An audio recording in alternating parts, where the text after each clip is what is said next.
Do you find that that drive to work hard is literally driving you into the ground? You want to be successful. You want to put your best foot forward. And maybe you only feel like you can do that a few days out of the month. Join me this week as I take a look at that success and hard work paradox. And we pull apart and debunk the myths around what working hard really looks like and how you can thrive as a cyclical being.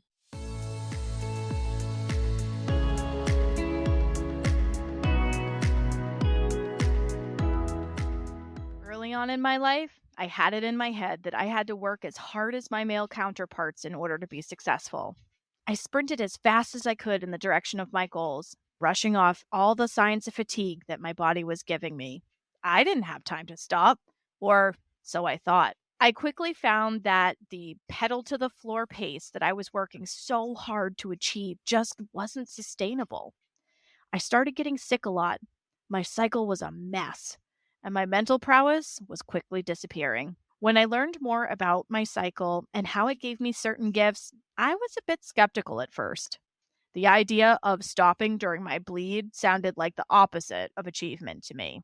Once I started planning my work with the phases of my cycle and the strengths that I have in each phase, everything changed. If you want to learn how to be more productive, improve your energy, all while reducing period problems, join me for Cycle Productivity Secrets on October 24th. We will learn how the cycle works, how you can use it to harness your superpowers and feel healthier and more vibrant in the process. Being more productive with less effort sounds like a win to me, right? Join me today. Space is limited. The link is in the show notes. And now, back to the show. Hi, I'm Adrienne Irizarry. I'm an Eastern medicine practitioner who is passionate about women's health and helping women live their best lives. My goal is to put you in the driver's seat of your menstrual health, offering period solutions for a symptom-free life. Statements made in this program are for educational purposes only and not intended as a substitution for medical consultation or advice. We do not claim to diagnose, treat, or cure any diseases. This podcast is inclusive and welcomes all gender identities. The focus of the program is on biological function, and we will use the term women throughout, but it is referencing physiological and social challenges for biology, not identity. Come as you are, I am happy you're here and welcome all performances of identity. I hope you find something helpful in this show.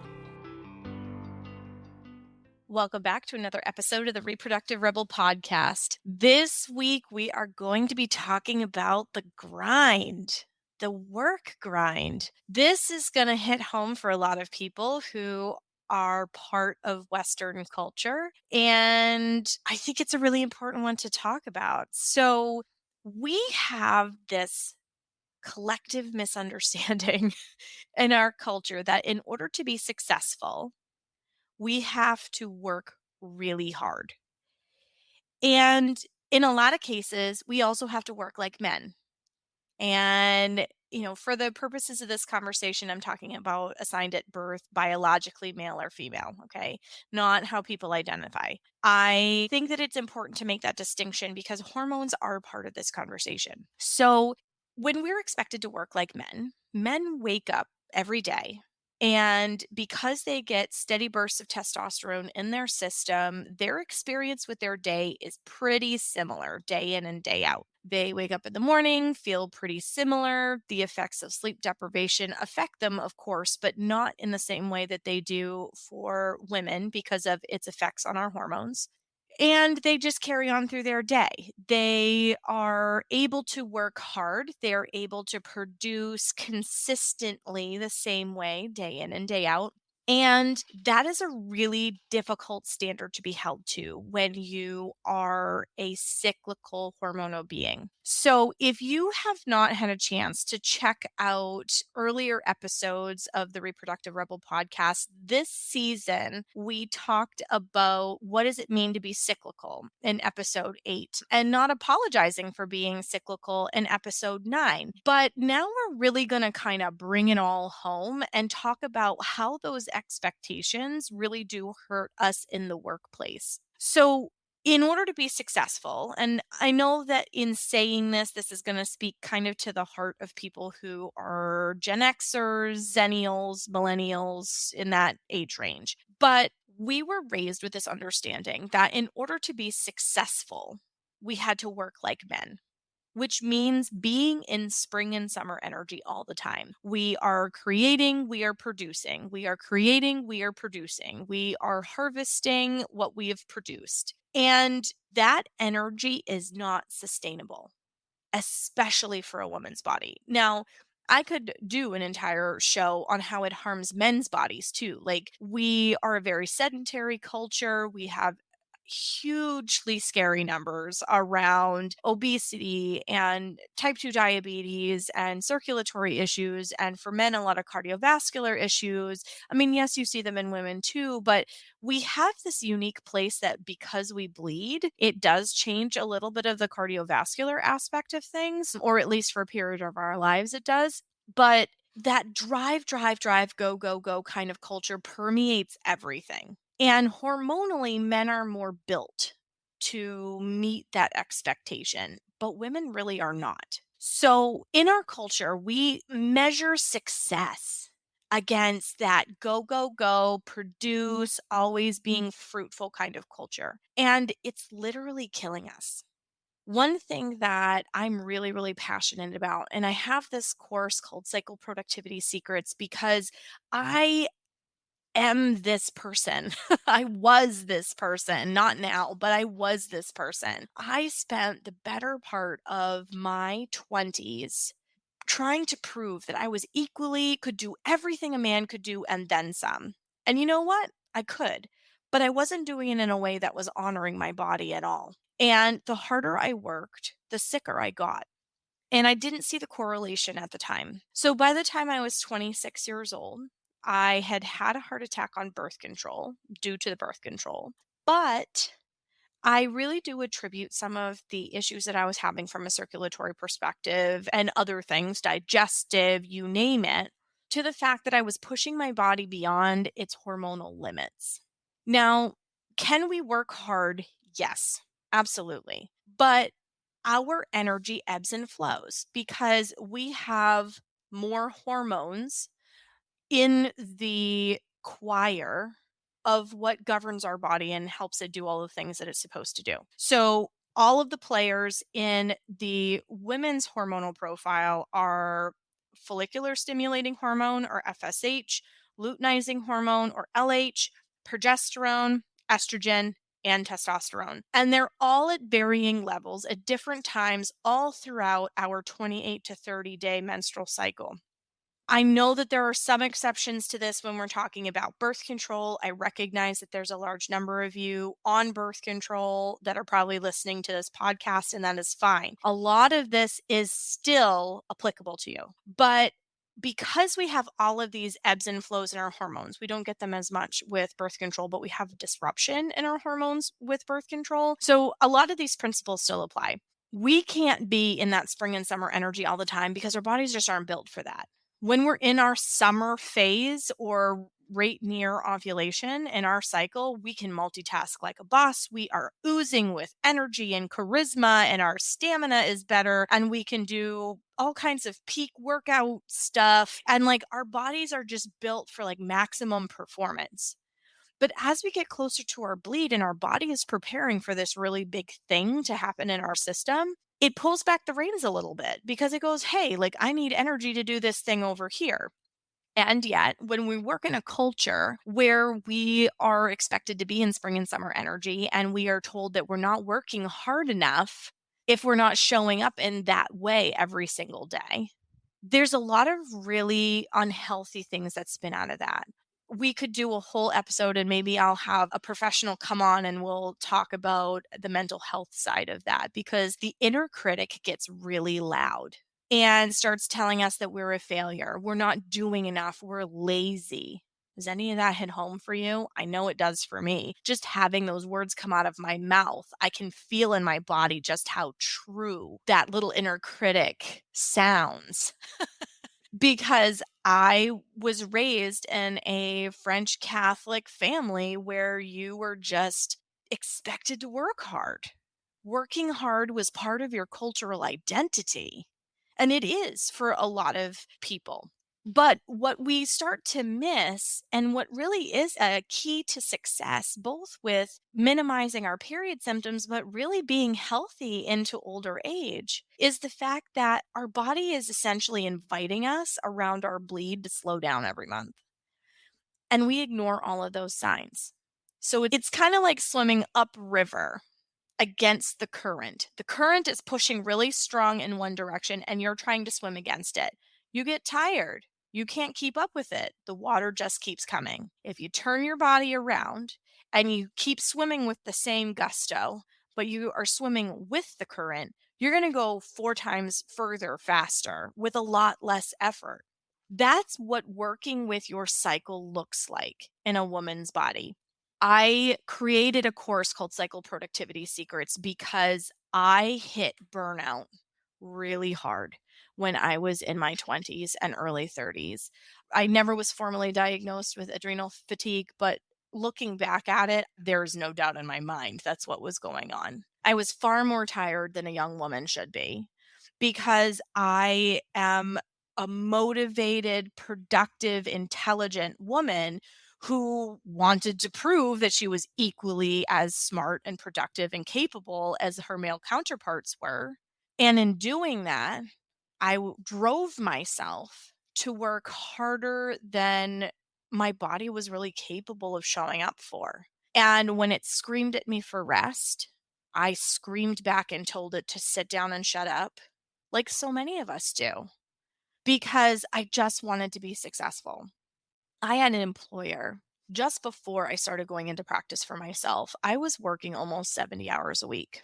And I was working before I went into work at a physical position, like physical desk.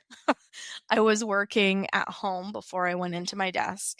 I was expected to stay at my desk all of my scheduled hours, even though it took those morning hours in order to be able to do the job well, because there were time zone issues involved.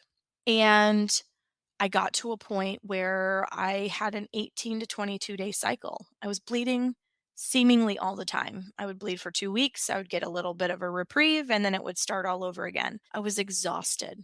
And the harder I worked, the worse the bleeds got. The harder I worked, the more fatigued I felt. Is any of this landing with you? I hear so many women that come into my practice that have been on the same hamster wheel that I have.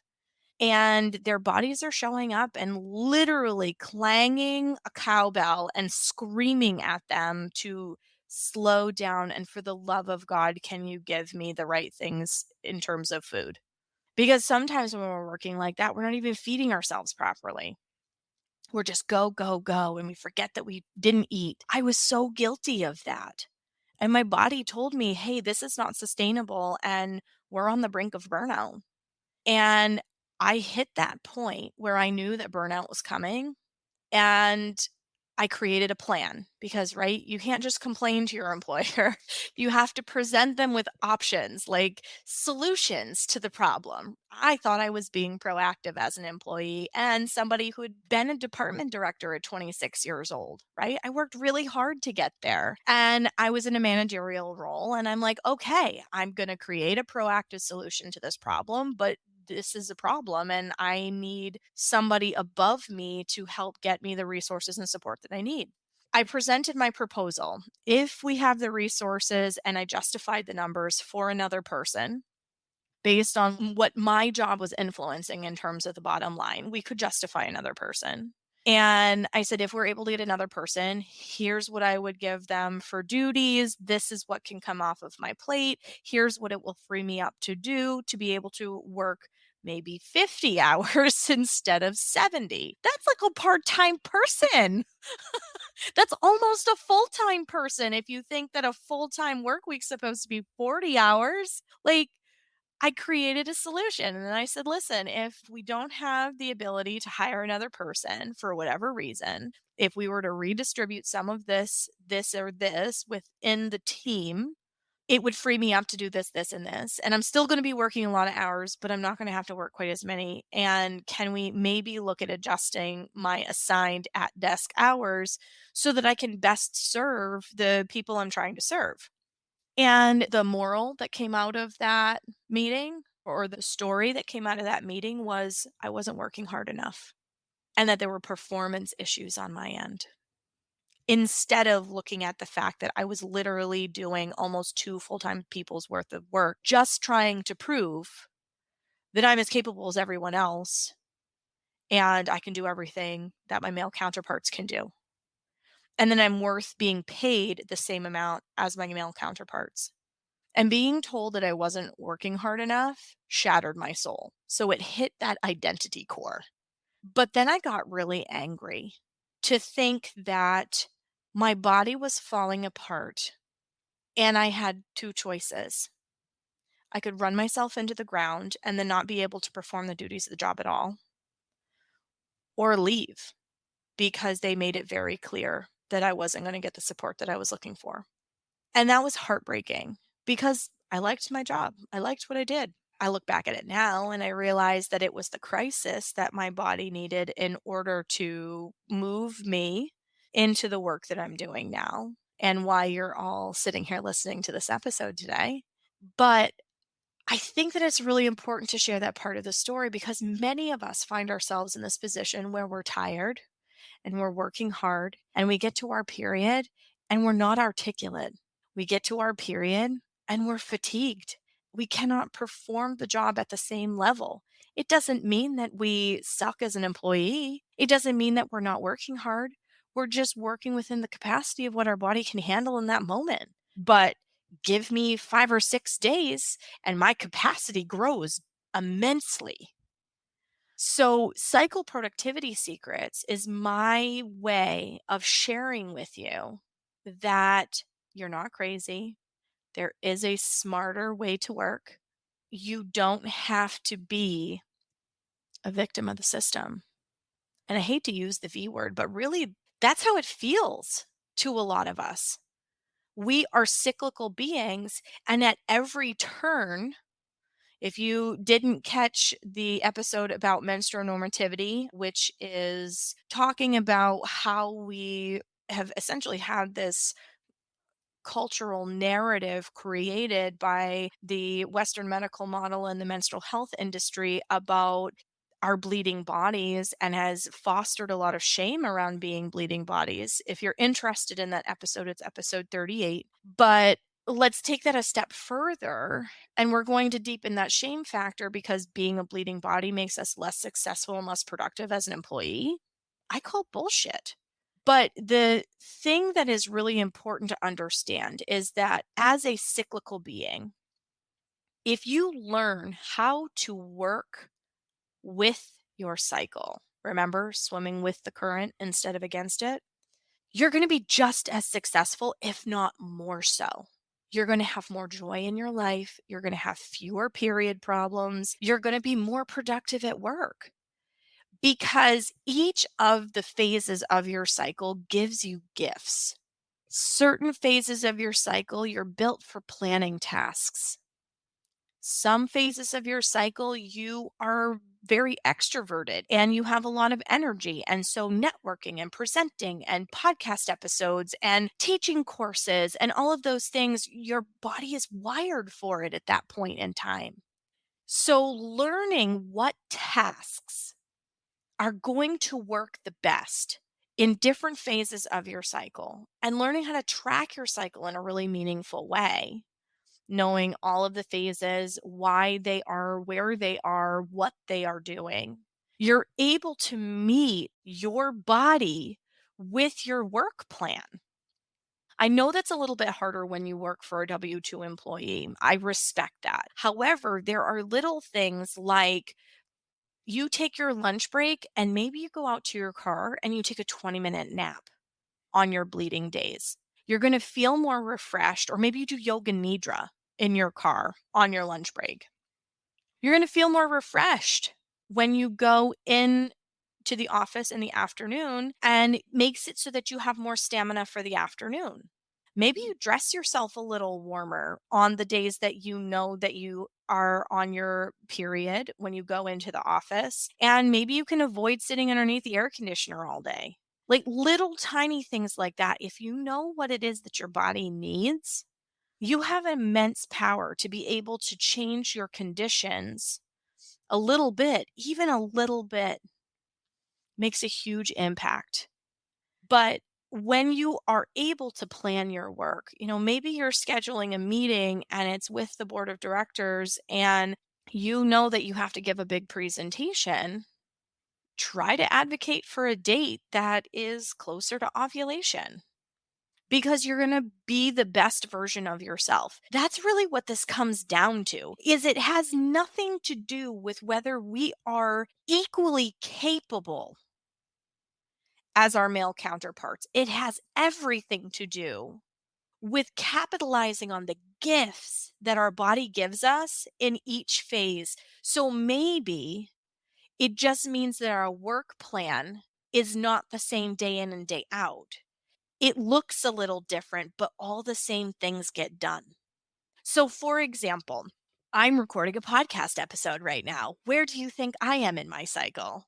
When I'm just before menstruation, I don't know about you, but I get tongue tied. I don't know my ass from my elbow. I have a hard time holding thoughts together in my head. I feel scattered. I trip over my tongue. Sometimes I even bite my tongue, trying to be articulate. Like, I just can't do it before menstruation. I try, but it's not the best reflection of me, what I know, what I do, because I'm not articulating myself in the way that is most authentic. But catch me in the middle of my cycle, I'll talk to you all day about all kinds of things because I'm so passionate about what it is that I do. So, this is a matter of being the best version of yourself every day of your cycle and being able to produce the best quality work in every phase of your cycle. So maybe closer to menstruation, because I don't know about you, but I feel super introverted. It's normal to feel introverted as you get closer to your bleed. But those are the times that you want to do tasks that are kind of like blinders on a horse. Maybe you are reconciling an Excel spreadsheet and you've been dreading doing it, but you know you have to do it. Save it for menstruation because this is one of those things where you can put on headphones, tune out the rest of the world, and just focus on the task at hand. I do my best writing during that time frame. I write magazine articles, I write blogs, anything that I have to write, I write during that time frame.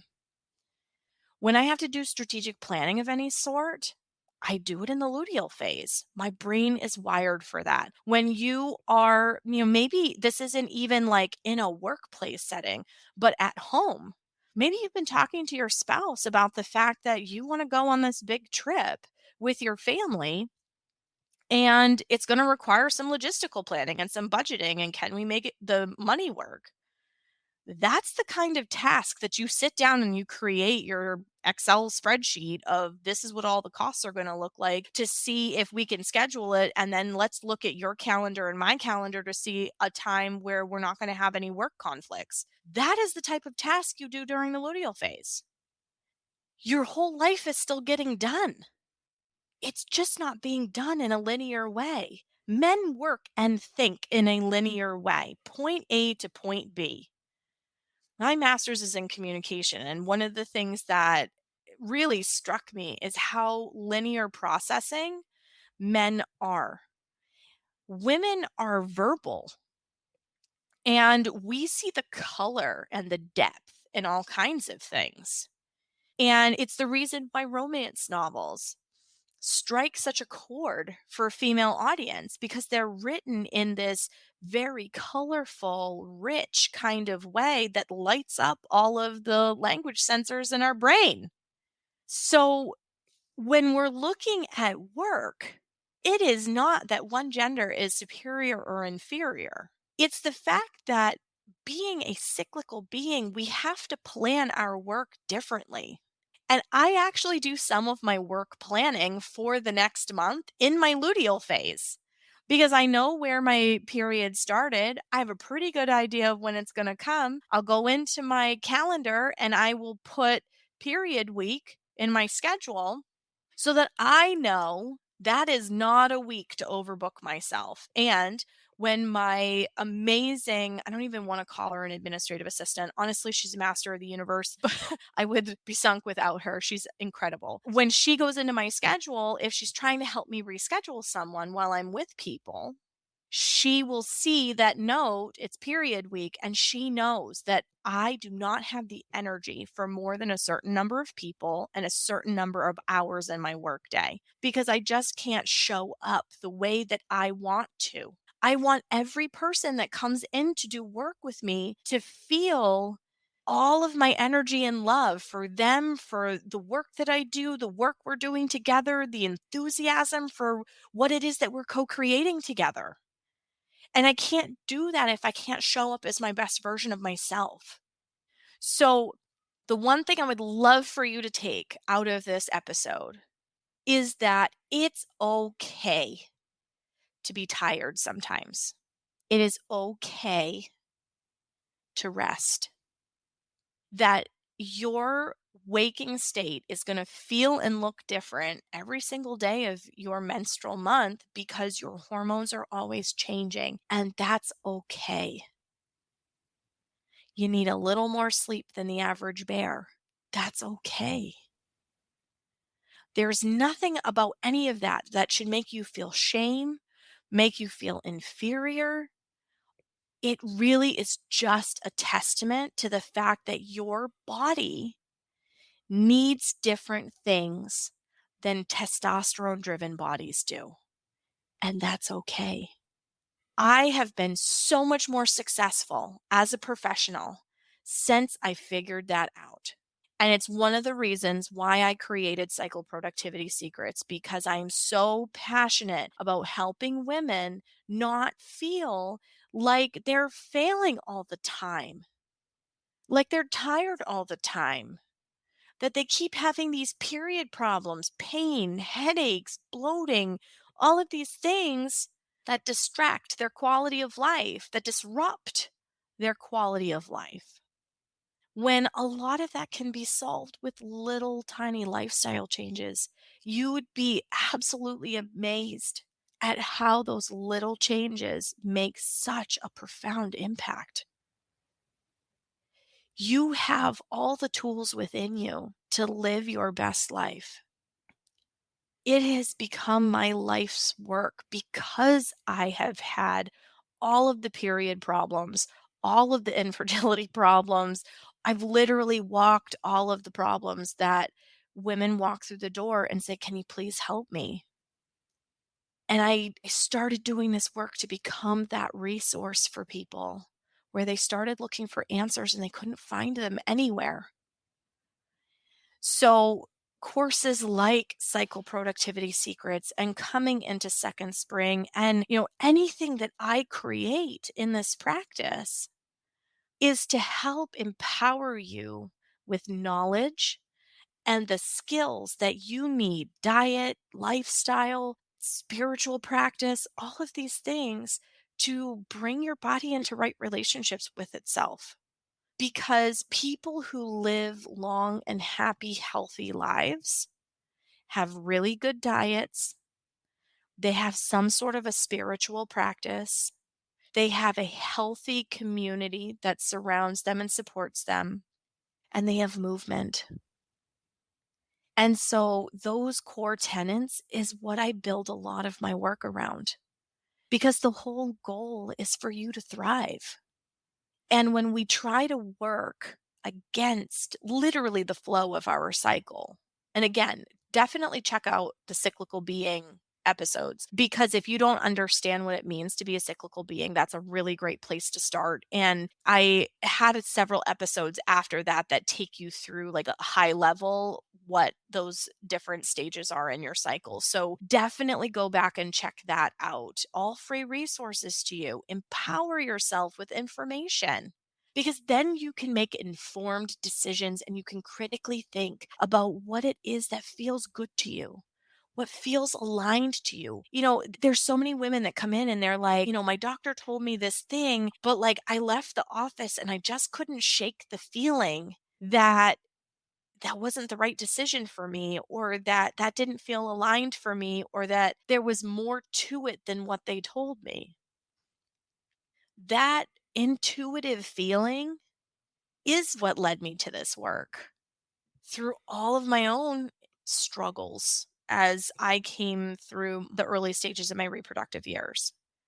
And I look back at it now and I realize just how much would have been changed if I had known then what I know now.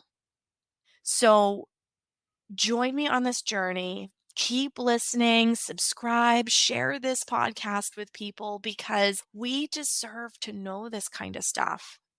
We deserve better. You deserve better.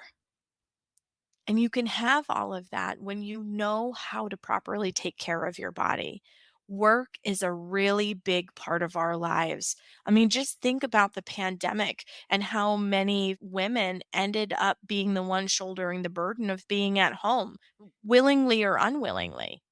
My husband and I had that whole discussion at one point where we were like, man, it's really good that I work for myself right now because I would have lost my job trying to juggle Zoom school and everything else with our kids. And I'm really fortunate that I have a super supportive partner and he does everything that he can so that the whole burden isn't on me. But that isn't the case for all of those families. Or it made more sense for whatever reason for mom to be the one that was home, whether it was working from home or leaving her job or, all of those kinds of things. And like we've really lost touch with what our body is telling us we need. And there's a lot of us that don't know what it is that we need in the course of our menstrual month. So take a look at those early episodes of Reproductive Rebel. Definitely check out the course offerings that I have online. I have a beautiful membership program called Body Wisdom that I add information to every month. I have a course called Cycle Productivity Secrets so that you can learn about your cycle and how to plan your workflow with the different phases of your cycle so that you can reduce your period symptoms. You can improve your immune system. You can thrive in your work life. And all of those same tools can be used in your personal life as well. Your body is wired for certain tasks at different times.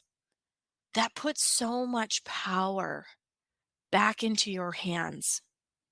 So, thank you so much for joining me for this episode today. I am so passionate about this topic as somebody who watched her body crash and has spent a lot of her life not only building a practice around how to thrive, but repairing her own system.